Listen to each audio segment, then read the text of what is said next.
Hello दोस्तों, welcome back to my YouTube channel LTR GK study पे आप सभी का स्वागत है। दोस्तों आज बात करेंगे विज्ञान यानी कि कक्षा 8 का विज्ञान का फर्स्ट चैप्टर। स्टार्ट करते हैं हम लोग जो है अध्याय 1 फसल उत्पादन एवं प्रबंधन में। क्या बात करेंगे? फसल उत्पादन एवं प्रबंधन में जो हमारा जीव विज्ञान का है फर्स्ट चैप्टर। दोस्तों चलिए बिना टाइम वेस्ट किए वीडियो को स्टार्ट करते हैं। तो मेरा नाम है कलाम और आप देख रहे हैं LTR GK study YouTube channel. तो दोस्तों चलिए आते हैं फर्स्ट पॉइंट पे। बात करते हैं हम लोग फर्स्ट पॉइंट से। आ गए हैं, देख सकते हैं आप सब। बात करते हैं फर्स्ट पॉइंट जो हमारा है वो है कृषि पद्धतियाँ। क्या है? कृषि का वो जो पद्धतियाँ तरीके कैसे कैसे हैं इनके बारे में जान करते हैं, कृषि किसान के बारे में। तो बात करते हैं पहला पॉइंट क्या है कृषि पद्धतियाँ में। लगभग 10,000 ईसा पूर्व 10,000 ईसा पूर्व पहले हिम युग का अंत हुआ। क्या इसका? हिम युग यानी कि बर्फों का अंत हुआ, बहुत बर्फ जमा रहता था, अब उसका अंत होता है। बात करते हैं बढ़ती हुई जनसंख्या को भोजन प्रदान करने के लिए हमें विशिष्ट कृषि पद्धतियों को अपनाना होता है। क्या है? जो हमारी जनसंख्या बढ़ती हुई जा रही है ना कि घट रही है, उसके लिए भाई अगर किसी इंसान को जिंदा रहने के लिए खाना जरूरी है, तो खाना कब जरूरी होगा? जब कृषि होगा, जब उसका उत्पादन किया जाएगा तो ही उसको खाना मिल पाएगा। तो वही कृषि करेंगे, क्या करेंगे? उत्पादन करेंगे, बढ़ाने के लिए पद्धतियां को तरीकों को अपनाएंगे, तो वही है कृषि पद्धतियां। ठीक है, बात करते हैं फसल उत्पादन। बात करते हैं पहले फसल में क्या है फसल में बात करते हैं जब एक ही फसल के बारे में बात करते हैं तो जब एक ही किस्म के पौधे किसी स्थान पर, बड़े स्थान पर उगाया जाता है तो इसे ही हम फसल कहते हैं। जैसे गन्ना, आप सब देखते हैं गन्ना, सब्जियां, फल, धान, ये सब जो खेती है ये सब क्या है? बड़े स्तर पर लगाया जाता है, उसी को हम लोग फसल कहते हैं। बात करते हैं फसल के प्रकार। किस में बात करेंगे दोस्तों? फसल के प्रकार। तो फसल के दो प्रकार होते हैं। अगर वीडियो अच्छी लगी तो वीडियो को लाइक कर देना है और अपने दोस्तों के साथ शेयर कर देना है, और नेक्स्ट वीडियो के लिए हमें फॉलो जरूर करना है। दोस्तों बात करते हैं क्या है अभी फसल के प्रकार। तो फसल के दो प्रकार मानते हैं। कौन कौन सा है? तो एक है रबी फसल और एक है खरीफ फसल। तो खरीफ फसल जानेंगे और रबी फसल के बारे में, दो फसल हो गए, इस बारे में जानेंगे रबी फसल और खरीफ फसल के। तो पहले जानते हैं खरीफ के बारे में कि खरीफ फसल क्या है, कैसे होता है, इसके बारे में डिटेल्स में विस्तार से जानते हैं। तो खरीफ फसल की बात करते हैं। वर्षा ऋतु में लगाए जाने वाले फसल को खरीफ फसल कहते हैं। किस ऋतु में? वर्षा यानी कि बरसात के मौसम में जो हम फसल लगाते हैं उसको हम खरीफ फसल कहते हैं। ठीक है, उसको हम खरीफ फसल कहते हैं। जैसे में हमारा धान, मक्का, सोयाबीन, कपास इत्यादि ये सब खरीफ की फसल के उदाहरण हैं, जो क्या होता है बरसात के मौसम में लगाया जाता है। क्या आपने धान लगाया है? जी हाँ। क्या आपने मक्का लगाया है? जी हाँ। क्या आपने सोयाबीन लगाया है? जी हाँ। क्या आपने कपास लगाया है? जी हाँ। कब लगाया है? तो खरीफ की फसल में यानी कि बरसात के मौसम में ही लगता है। दोस्तों समझ में आ रहा है? बात करते हैं भारत में। अब भारत में वर्षा सामान्यतः जून से दिसंबर के तक होता है। कब कब होता है? जब भारत में वर्षा होती है वो कब कब होती है? तो जून से हमारे भारत में वर्षा स्टार्ट हो जाता है और दिसंबर तक ये चलता है। 4 महीने का प्रक्रिया है। जून, जुलाई, अगस्त, सितंबर। ठीक है, जून से सितंबर तक ये हमारा प्रक्रिया चलता है भारत में। बता दें अतः अतः आखिर खरीफ के अंतर्गत वे फसलें आती हैं जिन्हें पानी की काफी आवश्यकता होती है। क्या होता है? पानी बहुत ही ज्यादा मात्रा में उत्पादन किया जाता है।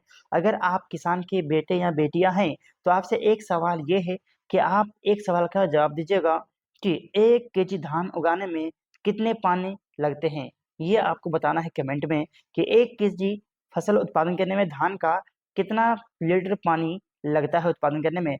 बता दें आपको खरीफ की फसलें देखिए अब सब क्या है, धान, मक्का, सोयाबीन, ठीक है, गन्ना, मूंगफली और कपास, ये सब देख रहे हैं जो खरीफ की फसल के उदाहरण हैं। दोस्तों अब बात करते हैं रबी की फसल। क्या है? रबी फसल। तो वह फसल जिन्हें शीत ऋतु में बोया जाता है। क्या होता है? शीत ऋतु यानी कि ठंडा के मौसम में, शीत ऋतु में जब शीत गिरता है उस समय की बात कर रहे हैं।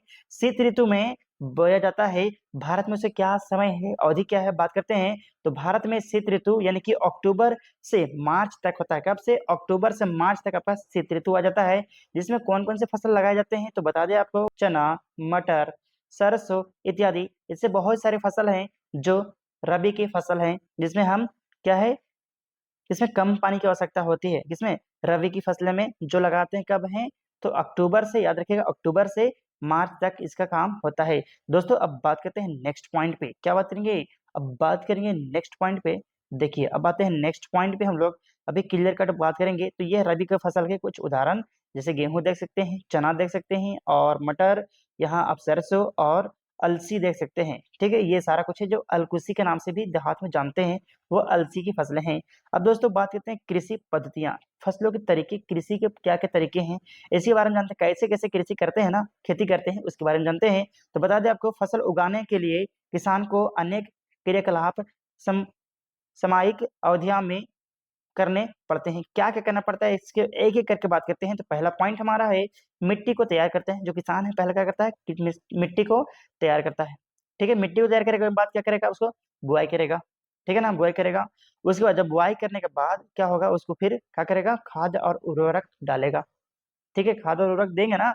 ठीक है, खाद और उर्वरक देने के बाद सिंचाई करेगा। क्या करेगा, उसमें पानी की जरूरत पड़ेगी तो सिंचाई करेगा, पानी पटाएगा। उसके बाद खरपतवार से सुरक्षा। अब खरपतवार क्या होता है, जो घास का एक पौधा है, घास है, ठीक है, खरपतवार बोलते हैं साइंस की भाषा में।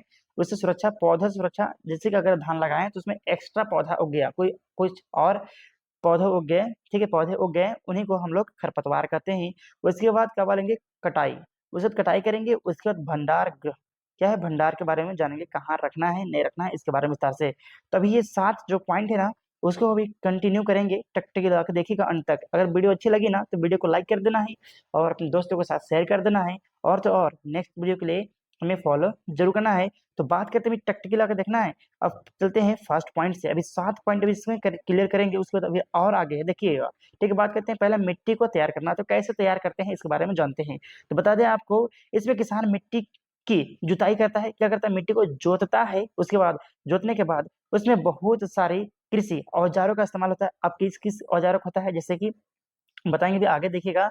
पहले पहले के समय में क्या होता था, तो पहले के समय में हल का इस्तेमाल किया जाता था। क्या है, पहले के समय में हल का इस्तेमाल करते थे आमतौर पर। कब, जो पहले के समय की बात कर रहे हैं, किया जाता था। इसमें से लोह की सॉफ्ट होती थी। क्या है, जो लोह है वो सॉफ्ट होती थी। आज के समय में बात करेंगे यार, तो आज के समय में क्या करते हैं हम लोग, कल्टीवेटर का यूज करते हैं। किसका, कल्टीवेटर से तैयार करते हैं, यानी खेत को जोतते हैं। कल्टीवेटर जो ट्रैक्टर में लगा होता है, कहाँ, ट्रैक्टर के पीछे साइड आपने देखा होगा लगा, आपको भी दिखाएंगे उसका तस्वीर, आपको उसका फोटो भी दिखाएंगे, आप देख सकेंगे पूरा क्लियर कट। देखिए कल्टीवेटर की बात करते हैं अभी हम लोग। तो ये ट्रैक्टर है, ट्रैक्टर के पीछे जो लगा हुआ है ये पार्ट, ये है कल्टीवेटर। ठीक है, कल्टीवेटर से हर को खेत को जुताई कर रहा है ना दोस्तों। अब दोस्तों बात करते हैं बुआई की। सेकंड पॉइंट क्या था हमारा, बुआई करना। अब हम ट्रैक्टर को कटिंग, ट्रैक्टर से जुताई भी कर लिए, अब बुआई करते हैं। तो बुआई कैसे करेंगे इसके बारे में विस्तार से जानते हैं। तो बता दें आपको, इसमें किसान अच्छी बीजों को चयन करता है। पहले ढूंढेगा कि अच्छी बीज है या नहीं, उगेगा कि नहीं उगेगा, इसके बारे में जानना जरूरी है ना, तभी ना बीज खरीदेंगे। जब बीज खरीद लिए, जान गए कि हाँ ये बीज अच्छा है, तो बात करेंगे बुआई में भी किसान, बुआई में भी किसान हलिया कल्टीवेटर का इस्तेमाल करता है। किसका, हलिया, हलिया हलिया कल्टीवेटर का इस्तेमाल करता है, जिसमें हल लगे हो रहते हैं। देखिए फार जैसा हल लगा हुआ है, उसको बोलते हैं हलिया कल्टीवेटर का इस्तेमाल करते हैं। इसकी मदद इसकी मदद से बीजों को मिट्टी के अंदर मिला दिया जाता है। इससे क्या होता है, मिट्टी तक बीजों को मिला देता है। आपको इसको आज के समय में सीड ड्रिल के नाम से भी जानते हैं। किसको, सीड ड्रिल के नाम से। तो कल्टीवेटर को ही सीड ड्रिल के नाम से जानते हैं। ये आप देख सकते हैं यहाँ पे आपको शो कर रहा है पूरा क्लियर कट, है ना। ये सीड ड्रिल के नाम से भी जानते हैं किसको, ये कल्टीवेटर है अभी का, जो ट्रैक्टर में यूज होने वाला है। ठीक है दोस्तों, अब बात करते हैं नेक्स्ट पॉइंट था हमारा थर्ड, क्या था, खाद एवं उर्वरक देना। अब खाद और उर्वरक के बारे में, तो खाद 2 प्रकार के, एक कौन सा, गोबर खाद, और एक यूरिया, जिसको हम लोग रासायनिक खाद भी कहते हैं। इसके बारे में जानते हैं विस्तार से। तो चलिए बात करते हैं पहला, खाद्य और उर्वरक में देने में। ने ऐसे पदार्थ ने मिट्टी में पोषक स्तर बनाने के लिए लाया जाता है। क्या होता है, मिट्टी के जो पोषक स्तर है, यानी कि ताकत है, उसको बनाने के लिए लाया जाता है।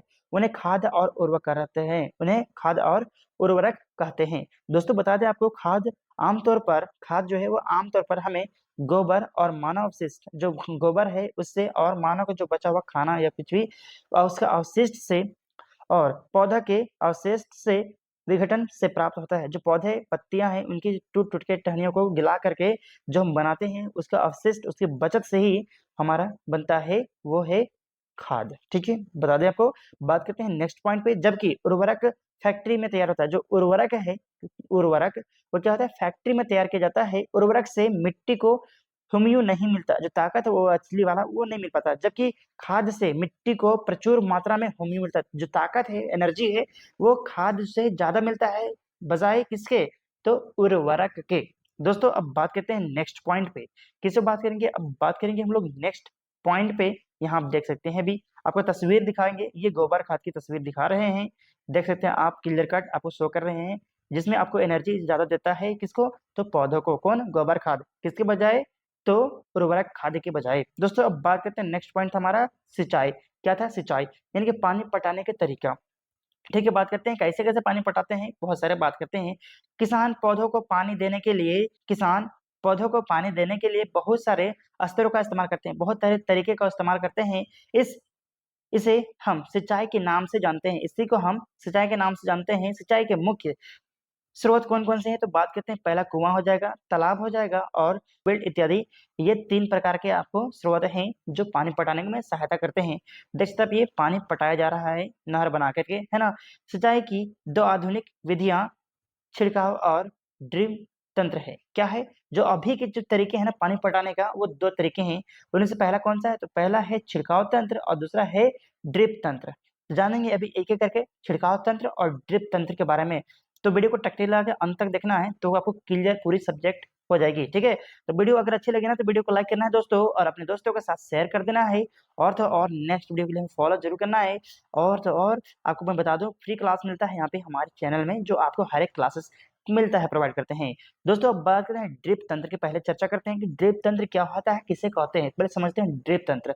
तो बता दें आपको, इस विधि में जल बूंद बूंद करके सीधे ही पौधों की जड़ों में जाता है। किसके, अभी आपको तस्वीर दिखाएंगे, पौधों के जड़ों में ही जाता है, अतः इस विधि को ड्रिप तंत्र कहते हैं। जो सीधा कहाँ है पानी, पानी तना में नहीं, बल्कि जिसका जड़ में सीधा पहुंचाएंगे, पानी पटाएंगे, उसी को ड्रिप तंत्र कहते हैं। अब बात करते हैं नेक्स्ट क्या है, इस प्रकार की विधि का प्रयोग फलदार यानी कि फल देने वाला फलदार पौधों, बगीचों एवं वृक्षों में किया जाता है। कहाँ कहाँ, जो फल देने वाला पौधे हैं, बगीचे हैं, और तो और जो वृक्ष हैं, उसमें किया जाता है ड्रिप तंत्र का इस्तेमाल। दोस्तों बात करते हैं, यह सिंचाई की सर्वोत्तम विधि है। क्या है, सिंचाई की सबसे बेस्ट विधि है। सिंचाई अगर करने चाहते हैं, पटाना चाहते हैं पानी, तो इसका सबसे सर्वोत्तम यानी कि सबसे बेस्ट विधि है, जिसे हम बूंद जिससे एक बूंद भी पानी व्यर्थ नहीं होता, खराब नहीं होता। दोस्तों ये आप देख सकते हैं, तस्वीर आपको दिखाते हैं पहले।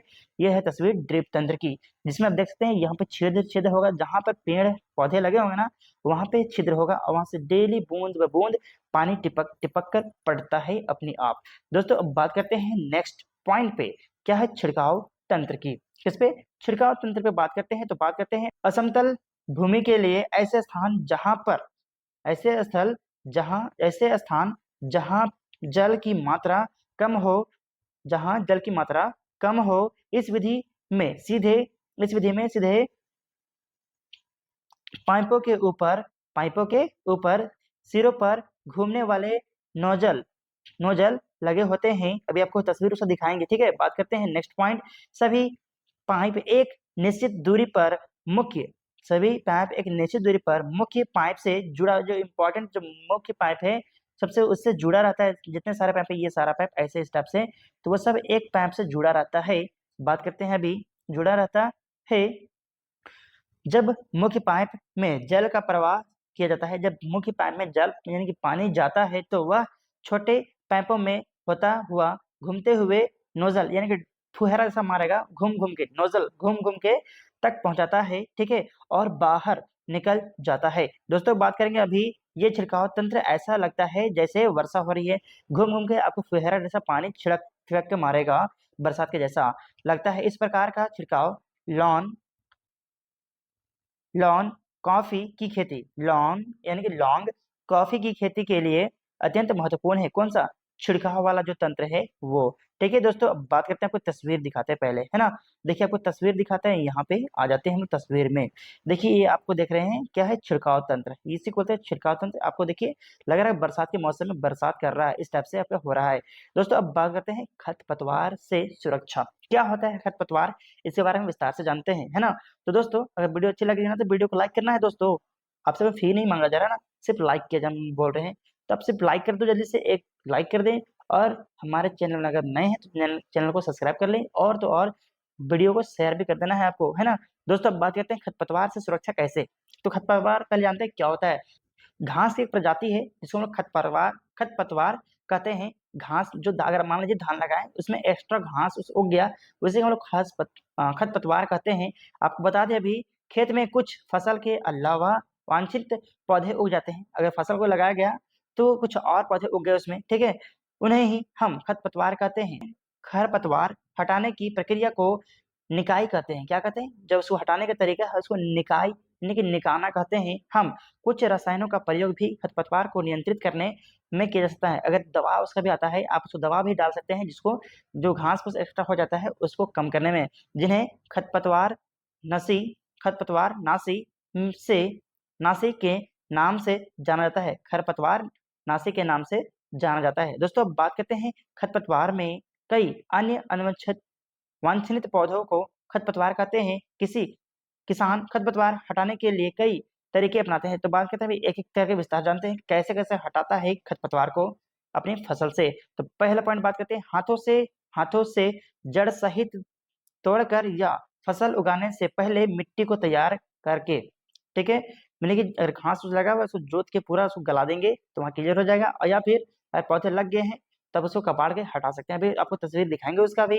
दोस्तों नेक्स्ट पॉइंट बात करते हैं खरपतवार हटाने का सर्वोत्तम समय उसे पोषण एवं बीज बनने से पहले का होता है। अगर आप धान लगाएं उससे बीज बनने से यानी कि बीज लगने से पहले, फल लगने से पहले आप इसको हटा दें घास को। उसके बाद बात करते हैं खरपतवार में। तो तीसरा पॉइंट है खरपतवार हटाने के लिए खुरपी खुरपी यानी कोड़ी, खुरपी या हेरी की सहायता से ले सकते हैं, ठीक है। अब बात करते हैं नेक्स्ट पॉइंट 4 क्या है। खरपतवार को रसायनों की सहायता से भी हटाया जाता है यानी कि उनकी दवा से भी हटा सकते हैं उसको, ठीक है।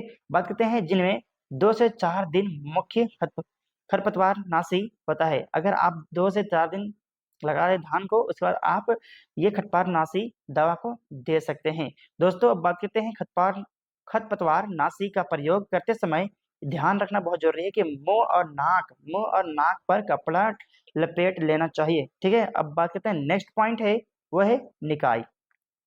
अभी इसमें आता है निकाई।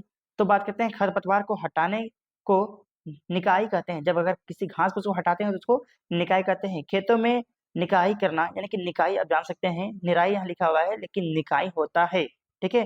तो निकाई करना बहुत ही आवश्यक है, ठीक है, क्योंकि फसल के साथ उगे अवांछनित पौधे जल, पोषक, जगह एवं प्रकाश की स्पर्धा कर फसल यानी कि बता रहे हैं जो पौधे हैं उनकी ताकत, पौधे फैलने की जो ताकत है उनको जल को खींच लेगा, पोषक यानी मिट्टी की जमीन के जो पोषक है उसको कम कर देगा, जगह और ज्यादा फैल जाएगा तो जगह कम कर देगा जो फसल उनका, और प्रकाश की जो स्पर्धा है, जो सन की जो लाइटें हैं उन्हें भी प्रतिस्पर्धा कर देगा, कंपटीशन कर देगा दोस्तों फसल का। देखिए बात करते हैं अभी आपको दिखाएंगे, है ना, की वृद्धि पर फसल की वृद्धि पर हानिकारक प्रभाव डालता है।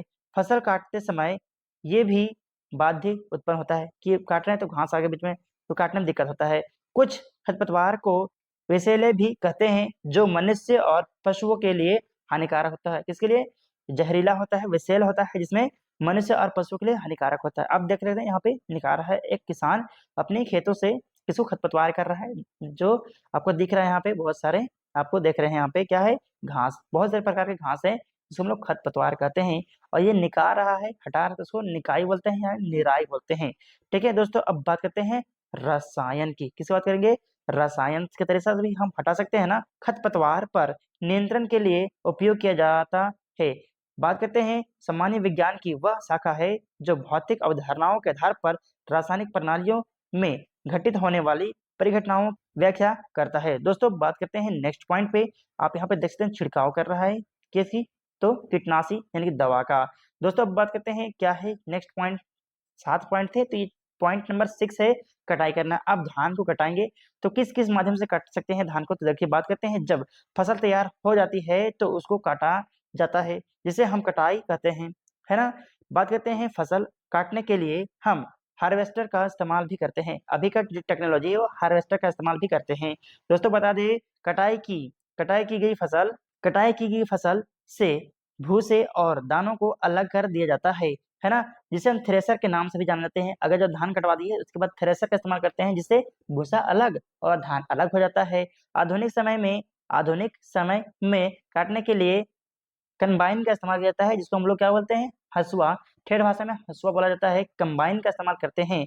दोस्तों बात करते हैं फसलें कब पर तैयार खेतों में गेहूं की कटाई में जुटी किसान को देख सकते हैं, यहाँ पे दिख रहा है, सो हो रहा है। दोस्तों अब बात करते हैं हार्वेस्टर क्या होता है, इसके बारे में जानते हैं। तो पहले तस्वीर देखिए, ये है हार्वेस्टर, जिसमें धान की कटाई करेगा। आगे लगा हुआ है ट्रैक्टर का, आगे क्या है, हार्वेस्टर, जिसमें धान की कटिंग करते हुए आपको इस साइड में पोरा इस साइड से निकलेगा और बीज को अलग करेगा। दोस्तों अभी देखिए क्या है, हार्वेस्टर मशीन की सहायता से भी फसल की कटाई की जाती है। ये मशीन है एक तरह से जिससे कटाई की जाती है। इसके द्वारा कम समय और मेहनत में कटाई हो जाती है। इसमें कम समय लगता है और मेहनत भी कम लगता है और आपका कटाई भी हो जाता है। दोस्तों नेक्स्ट पॉइंट पे बात करते हैं। अब क्या, थ्रेसर। अभी थ्रेसर की बात आया था, तो बात करते हैं पहले थ्रेसर। तो पहले थ्रेसर का तस्वीर दिखाते हैं, फिर आपको बताएंगे थ्रेसर के बारे में। चलिए पहले बताते हैं आपको थ्रेसर के बारे में, फिर आपको बताएंगे तस्वीर के बारे में, है ना।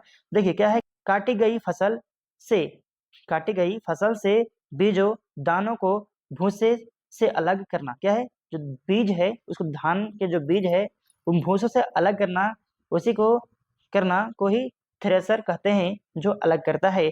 थ्रेसर का काम कंबाइन मशीन से किया जाता है। किससे, कंबाइन मशीन से किया जाता है। कंबाइन मशीन, हार्वेस्टर और थ्रेसर, किसका, हार्वेस्टर और थ्रेसर शामिल है। ठीक है दोस्तों, अब बात करते हैं, आपको तस्वीर दिखाते हैं पहले, ये आपको समझ में आ जाएगा, है ना। देखिए ये है थ्रेसर, जो क्या कर रहा है, भूसा को अलग कर रहा है और बीज को अलग कर रहा है। यहाँ को धान को डाल दीजिए, उधर बीज निकाल देगा, इधर भूसा निकाल दे रहा है, तो अलग कर रहा है। अब बात करते हैं, लास्ट पॉइंट है वह है भंडार। क्या है, भंडारण के बारे में बात करते हैं। तो फसल काट लिए, तैयार कर लिए, बीज हो गया रेडी हमारे पास, अब इसको रखेंगे कहाँ, उसके बारे में चर्चा करेंगे। तो बात करते हैं फसल की प्राप्ति होने के बाद, फसल की प्राप्ति जब हो गई होने के बाद उसे सुरक्षित रख दिया जाता है, जिसे हम भंडारण कहते हैं। क्या कहते हैं, भंडारण कहते हैं, रख देना को ही। भंडारण में हमें चूहे और कीड़ों से बचाना होता है, कीटों से बचाना होता है। किससे, चूहे और कीटों से बचाना होता है। फसल की सुरक्षा करनी पड़ती है ताकि उसको खाने के लिए बचाया जा सके। किसको, फसल को। आप ये तस्वीर देख सकते हैं, जो भंडार गृह है, देख सकते हैं ना। हाँ बिल्कुल। अब दोस्तों एक छोटी सी पॉइंट पे बात करते हैं। अगर वीडियो अच्छी लगे रही है तो वीडियो को लाइक करना है, कमेंट में बता देना है आप कहाँ से मेरे वीडियो को देख रहे हैं। और दोस्तों नेक्स्ट वीडियो के लिए हमें फॉलो भी जरूर करना है और अपने दोस्तों के साथ शेयर भी कर देना है। बात करते हैं भंडार के प्रकार। अब भंडार भी बहुत सारे प्रकार होते हैं। भंडार यानी कि जगह, जो गृह है रखने का, भंडार घर है, वो कितने के प्रकार के हैं। तो बात करते हैं, पहला है निजी भंडारण, दूसरा है सार्वजनिक भंडार और तीसरा है सहकारी भंडार। इसके बारे में जानते हैं। तो पहले बात करते हैं एक एक करके पॉइंट को। बात करते हैं निजी भंडार के बारे में। तो व्यापारी या विनिर्माता अपने माल के संग्रहण के लिए स्वयं स्वयं भंडार गृह रहते हैं और उसका संचालन करते हैं। यानी कि जो निजी कंपनी है, निजी लोग हैं, पर्सनल किसी आदमी का है, वह अपने लिए सिर्फ क्या कर रहा है, भंडार गृह बनाया, सिर्फ मैं ही अपना सामान को रख सकता हूँ ऐसा। तो ऐसे भंडार गृह निजी भंडार गृह कहलाते हैं, जो सिर्फ एक इंसान के प्रति हो। अब दोस्तों अब बात करते हैं सार्वजनिक, किस पे, सार्वजनिक भंडार गृह में बात करते हैं। तो ऐसा समझिए सीधा बात कि सार्वजनिक में क्या होगा कि सभी लोग रख सकते हैं, लेकिन उसमें आपको पैसा देना पड़ेगा। मेरा सामान रख दो सुरक्षित, इसमें आपको पैसा दूंगा। तो जैसे क्या है, देखिए यह एक स्वतंत्र इकाई होती है जिसमें किराया चुकाकर व्यक्ति अपने माल को इस भंडार में गृह में रख सकते हैं, है ना। क्या करेंगे, अपने माल यानी फसल का वो सेफ रख सकते हैं। दोस्तों अब नेक्स्ट पॉइंट पे बात करते हैं। अभी क्या बात करेंगे अब नेक्स्ट पॉइंट पे। तो नेक्स्ट पॉइंट हमारा है सहकारी भंडारण। क्या है, सहकारी। तो ये देखते हैं, सहकारी यानी सरकार की और जनता की मिल के होगा। तो बात करते हैं, इस भंडार गृह की स्थापना सरकारी नहीं बल्कि सहकारी समिति द्वारा अपने सदस्यों के लिए किया जाता है। यह बहुत ही किफायती दर पर भंडार गृह सुविधाएं प्रदान करती है। बहुत ही सस्ते दाम पर जो है, ना सरकार और ना ही जनता, इन दोनों को मिक्स करके एक सहकारी बनाया जाता है, जिसको हम लोग सहकारी भंडार गृह कहते हैं। वो आपको बहुत ही कम पैसा में आपका जो सामान है उसको सुरक्षित रखता है, जिसमें भंडार गृह में। दोस्तों आज के लिए इतना ही। कल नेक्स्ट वीडियो में बात करेंगे, वो कल नेक्स्ट पार्ट में देखने को मिलेगा भंडार गृह के कार्य से। है ना। दोस्तों अगर वीडियो अच्छी लगी है ना तो वीडियो को लाइक कर देना है, और तो और अपने दोस्तों के साथ शेयर कर देना है। और हमारे चैनल में अगर आप नए हैं तो हमारे चैनल को सब्सक्राइब करके बेल आइकन को प्रेस कर लेना है, ताकि आपको नेक्स्ट वीडियो सबसे पहले आप सभी तक पहुंच सके। तो दोस्तों आज के लिए इतना ही। मेरा नाम है कलाम, तब तक के लिए जय हिंद, वंदे मातरम।